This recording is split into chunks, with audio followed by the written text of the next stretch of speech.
देशभक्ति के, राष्ट्रीयता के, समन्वय के, एकता और अखंडता को अक्षुण्य रखने के लिए ऐसे कार्यक्रम आयोजन की रूपरेखा है।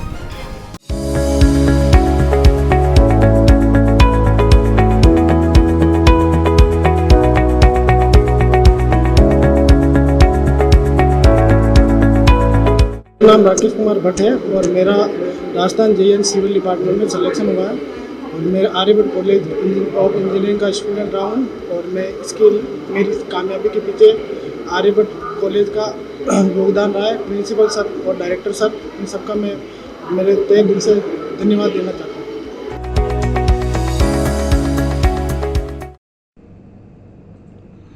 25 अगस्त को देश भर में मनाई सिंधुपति महाराजा दारसेन की 1352वीं जयंती।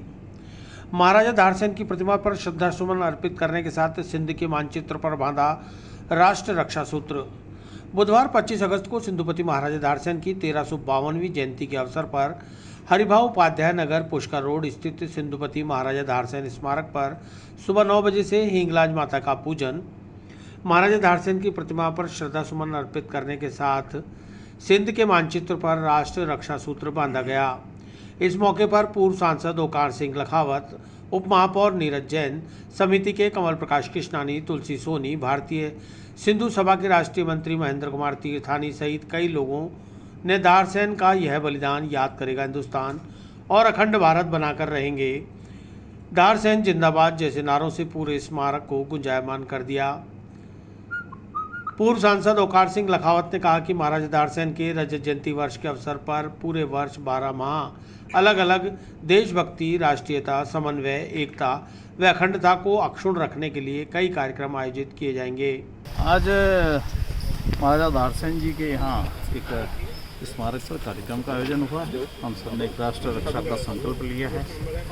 पूरे वर्ष भर ये इसका रजत जयंती वर्ष है, इसलिए 12 महीने में 12 कार्यक्रम देशभक्ति के, राष्ट्रीयता के, समन्वय के, एकता और अखंडता को अक्षुण्य रखने के लिए ऐसे कार्यक्रम आयोजन की रूपरेखा तय की। कार्यक्रम के दौरान समिति के कमल प्रकाश कृष्णानी, तुलसी सोनी और नीरज जैन ने भी महाराजा दारसेन की जयंती पर अपने विचार व्यक्त किए।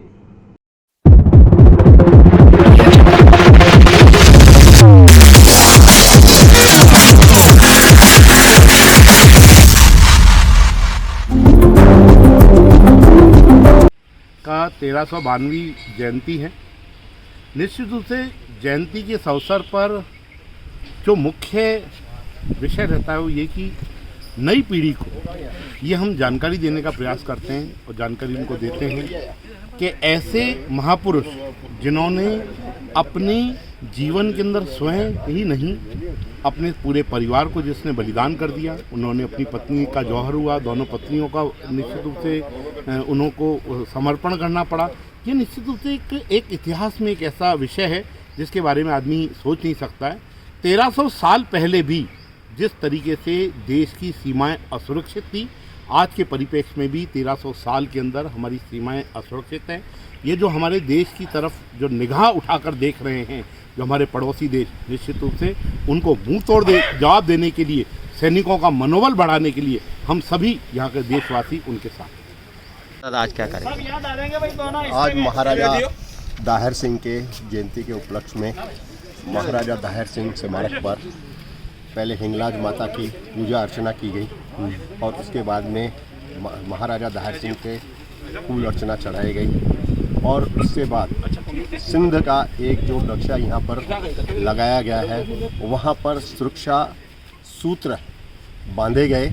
जैसे कि सिंध हमारे से जब अलग हो गया था, आज भी हमारे सिंध मन में खटक रहा है कि हमारे से अलग क्यों है, इसीलिए उसके ऊपर एक सूत्र बांधा है जैसे कि वो हमारे साथ मिल जावे, ऐसी भावना कर करके आज ये कार्यक्रम यहाँ पर रखा गया।